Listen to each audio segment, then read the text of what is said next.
जय हिंद साथियों, स्वागत है आपका एनालिसिस इंडिया में। तो दोस्तों, डिफेंस के क्षेत्र से बहुत बड़ी खबर निकल के सामने आ रही है और ये खबर एक्चुअल में खबर है ही नहीं, और ये अपने आप में डिफेंस क्षेत्र के अंदर एक नई क्रांति है। दरअसल पिछले कई सालों से इंडियन एयरफोर्स गवर्नमेंट से ये मांग कर रही थी कि हमें नई ट्रांसफर एयरक्राफ्ट प्रोवाइड करवाए जाए, क्योंकि पिछले जितने भी एयरक्राफ्ट थे वो काफ़ी पुराने हो गए थे, जिनमें सबसे मेजर मिस्टेक थी कि वो चलते चलते क्रैश हो जाते थे और इस कारण उनके अंदर काफ़ी जान माल की हानि हो जाती थी। और आप जानते ही होंगे कि अगर भारत में एयरक्राफ्ट चाहिए तो इसके लिए दो ही रास्ते हैं। पहला, एयरक्राफ्ट कहीं से मंगवा लिया जाए यानी इनपुट किया जाए, या फिर दूसरा DRDO या हिंदुस्तान एरोनॉटिक लिमिटेड इनका निर्माण कर ले। और इसको लेकर PM मोदी की अध्यक्षता में CCS यानी कैबिनेट काउंसिल ऑन सिक्योरिटी की बैठक हुई और इनके अंदर 56 C-2095 MW एयरक्राफ्ट को मंजूरी मिल चुकी है। लेकिन अब आप जो खबर सुनने जा रहे हो ना, वो अपने आप में भारत के प्राइवेट सेक्टर की उपलब्धि है। दरअसल जो 56 एयरक्राफ्ट हैं उनमें से 16 एयरक्राफ्ट स्पेन की कंपनी एयरबेस डिफेंस कंपनी बनाएगी और अगले 48 माह में सभी 16 के 16 एयरक्राफ्ट को भारत के अंदर डिलीवरी कर देगी और 10 एयरक्राफ्ट इनमें से टाटा खुद अपने दम पर बनाएगी।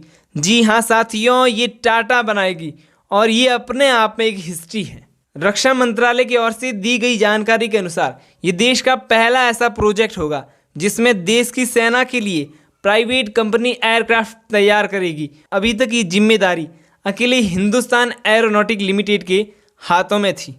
और ये तो कुछ नहीं है, ये सिर्फ एक ट्रेलर था, पिक्चर अभी तक तो बाकी है मेरे दोस्त। और इसकी एक मज़ेदार खबर और बताऊं कि इन एयरक्राफ्ट में लगने वाला इलेक्ट्रॉनिक वायरफेयर साइट सिस्टम स्वदेशी होगा, जो DRDO द्वारा बनाया होगा, यानी स्पेन द्वारा निर्मित एयरक्राफ्ट में भी इसी का उपयोग होगा। और जो बाकी बचे एयरक्राफ्ट होंगे, यानी स्पेन 16 बनाएगा, टाटा 10 बनाएगा, यानी 26, तो इनको फिक्स ऑर्डर दे दिया गया है। लेकिन जो बाकी बचे हुए एयरक्राफ्ट होंगे वो भारत की लगभग 3 दर्जन से ज़्यादा कंपनियां टाटा ग्रुप के साथ मिलकर बनाएगी, यानी ये एयरक्राफ्ट के जो स्पेयर पार्ट होंगे वे भी यही तैयार करेंगे। और इनके अगर फायदे को देखो तो इनके मोटे तौर पर 3 मेजर बेनिफिट्स नज़र आते हैं। पहला, इससे भारत का प्राइवेट सेक्टर काफ़ी मजबूत होगा। दूसरा, स्वदेशी तो होगा ही, प्लस इसमें एक ही झटके में 6000 नए रोजगार उपलब्ध हो जाएंगे। और तीसरा और सबसे इम्पोर्टेंट कि अगर इन एयरक्राफ्ट बनाने के अंदर भारत महारत हासिल कर लेता है तो भविष्य में इन्हें एक्सपोर्ट भी कर सकता है। और आप तो जानते ही होंगे कि मिलिट्री इक्विपमेंट एक्सपोर्ट करके कितने बड़े मुनाफे को कमाया जा सकता है। लेकिन आपको क्या लगता है कि गवर्नमेंट और एयरफोर्स के द्वारा प्राइवेट सेक्टर को इतनी बड़ी जिम्मेदारी देनी चाहिए थी, हाँ या नहीं? कमेंट करके ज़रूर बताना। और ऐसे ही डिफेंस, फाइनेंस, फॉरेन पॉलिसी से जुड़े हुए अपडेट्स का एनालिसिस पाने के लिए सब्सक्राइब जरूर कर लीजिएगा।